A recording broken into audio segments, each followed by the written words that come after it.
Hey y'all, welcome back to the channel. Well, this is gonna be just a quick little video, kind of a recap of what happened with Texas 2K. And yeah, so Texas 2K just ended this last week. It was from Monday to Sunday. This past Sunday just happened. And we didn't get out there Monday. Tuesday, we were out there like you saw for testing. As you can see here. I'll put it here somewhere, right here, wherever. And then didn't do Wednesday, had things going on. Thursday was the first day of qualifying for me, and that's where things went rough. So we made one qualifying pass. Car went 876 at 159 with a bad 1-2 shift. But as soon as I pulled the parachute and on the top end, as you see in that video, it went bad. So what happened, pulled off, well, not off track, got off track, and the oil discs had been pushed and everything.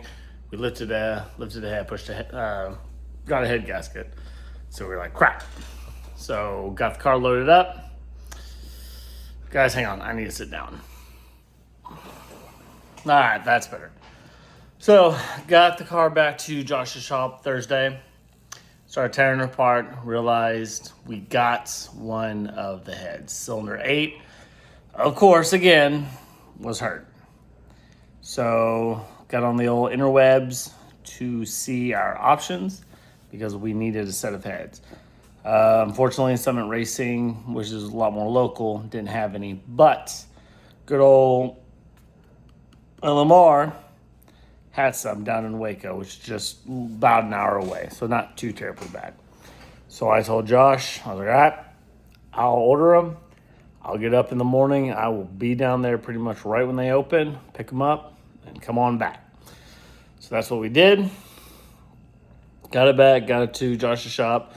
Josh and Cody had the car most already torn apart, was putting it back together with the new heads, and started to fill up the block with water, pretty much trying to put everything back together like it was, and started, filling it up with water, and started filling up a little too much water. Like, where's the water going? Not good. Going to the crankcase. So we had cracked the block. Dang it. So pretty much at that point, that was Friday, late afternoon. I was about ready to toss it in. And then Josh was like, hey, there's another 2-valve motor we can use. It was the one out of the Rex car that's been sitting at the shop at the family shop for several months now. He's like, you can go get that. It probably won't make as much power, but it's got good rods, good pistons, got some ported heads. We can try that. So kind of talked about it with my brother, with the old crew chief for life, the wife, and they just kind of gave me the nudge that I needed because I was at that point, I was almost just ready to give up, but I didn't want to quit. I did. They gave me the push and told me don't be a bitch. Good call. So I picked it up Friday night, got over to Josh's shop Saturday, got the motor out. We started kind of tearing that motor apart a little bit before getting the new motor in, and realized, drop the oil pan and go, here's a freeze plug. The block was not cracked like we had thought. A freeze plug had popped out. So that's where the water was going when it was being added to the motor. That's where it flowed into the crankcase. So best guess is when the system pressurized with the head gasket and everything, it probably popped it out, and that's where no one looked because that's not something you remove. So lesson learned. We find all the lessons. This two valve over here, we find all the lessons of all the crazy things that happen. When we heard the rear end, a year and a half, 2 years ago, now it's a thing that we're going to start checking every time at the track before we make pass. Jack it up, look underneath, make sure everything's good. Because we find the ways to break the shit. So he was getting ready to actually put that motor back together, but we realized cylinder one was hurt. It was scarred a little bit, probably from when it pressurized, lost water.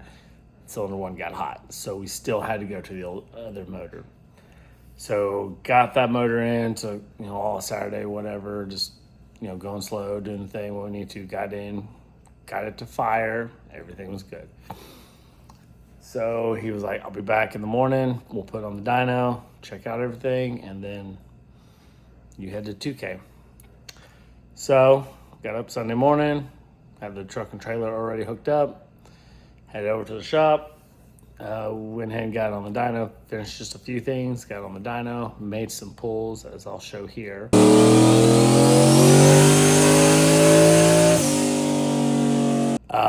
Didn't make a lot of power. I think the best pass, it was like 530. We believe that motor's still in the car right now. I think it needs some valve springs probably, because it just doesn't want to make a lot of boost. And we don't think it has head studs, if we remember right. It's an older motor, but we don't remember everything per se in it. Dad didn't do head studs on this motor, we don't believe. So it's not going to make a crazy amount of power anyway, as far as like more head studs just making everything a little stronger. Not so much that's going to make power. But then obviously the main thing holding it back are the cams for it. So they're, I think, just stock PI cams.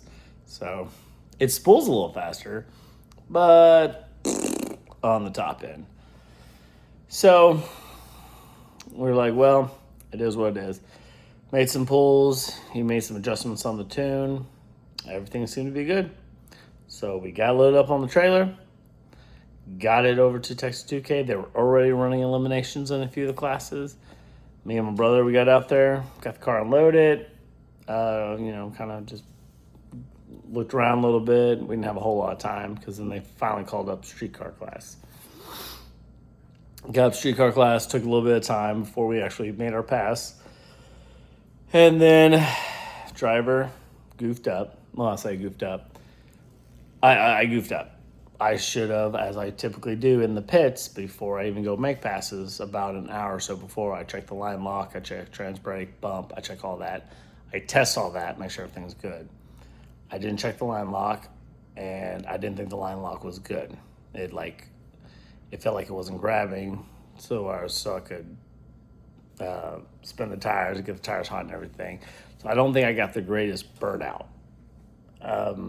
But today, I actually did test the line lock. I think what I didn't do very well was I didn't get good brake pressure before activating the line lock. So I think that's what it was. So it's on me. It's on me regardless. Got up there, pre-staged the car. The guy was actually a Coyote nitrous car, which I was not anticipating, but he was a nitrous car.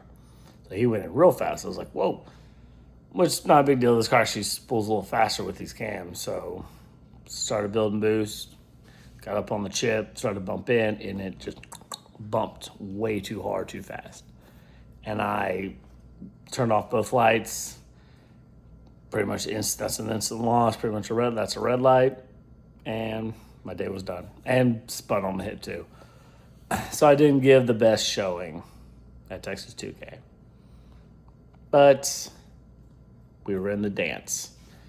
Out of, I think there was 80 to 90 cars that did try to qualify. We were one of the top 64 cars, because they had 4 fields of 16.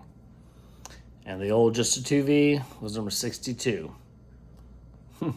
Obviously nowhere near in the top fastest of those cars, but good enough to be in the dance. So we did make Texas 2K. Wasn't a good showing, but we made it. It was a hell of a week. And it was a hell of a time. Maybe we try it next year. I'm not sure. Main goal is I think we're going to boogie with this motor for a few months. Probably run a little bit of Cheap Street. Michael Hollis's, one of his races, or his classes that he likes to put on. I think we're going to boogie in that for just a few months while we get the main motor back together. And it's not going to be the iron block this time.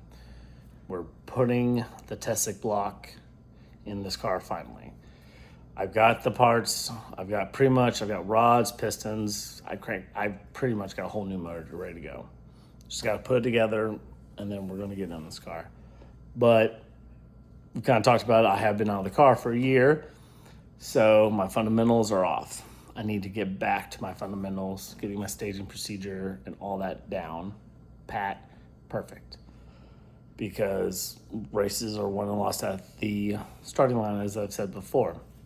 TX2K proved that. Not that I was probably going to catch that guy anyway, but I didn't even give myself a chance. So that seems to be the plan now, is I think what we're going to do. And we've got some ideas that we're going to try, tricks, whatever you want to say. We're going to change up a few things on the old just 2V. Still staying at 2V, even though everybody wants me to go Coyote.